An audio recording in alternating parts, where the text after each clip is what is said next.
After a prolonged family feud and stalled repatriation, a burial date for former President of the Senate, Joseph Wayas, will soon be announced. Family and kinsmen of the deceased politician told our correspondent Sarah Yeko after they received the remains of the senator in Abuja from the United Kingdom on Wednesday that he will be buried according to family rights in his hometown.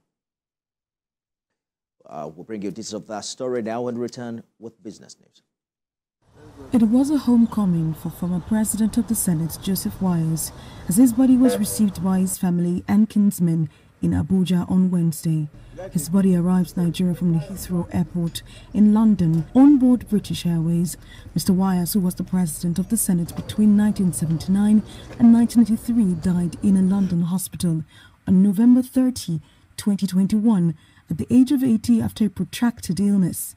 The revered politician's remains had remained in the morgue in London, a development that sparked controversies until a group known as the Who is Who in Northern Cross River took up the responsibility of mobilizing funds and repatriating the senator's remains to Nigeria.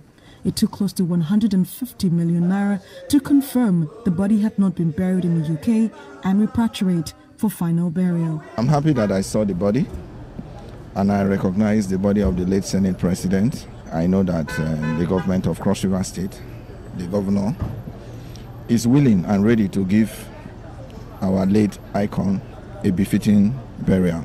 We just thank His Excellency the Governor who stood in. All members of the Who's Who have shown commitment, and we have told a new story that there's love and unity in the north of Cross River.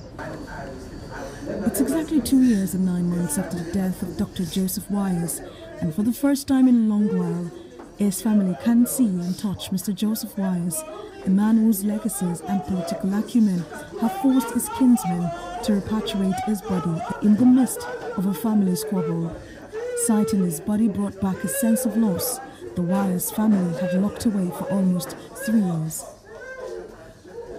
As a family, we are all happy that our father's remains has finally returned back. You know, we received the news, you know, very suddenly, but we are happy again that he's here and the needful will be done, you know, so we can bury him.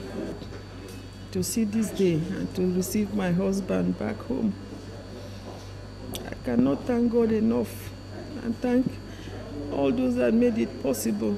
He's home, and I look forward to the grand send-off. Okay, that's all I have to say for now. The body of the former President of the Senate is expected in Cross River State for the final burial. Sarah Yeko, TVC News.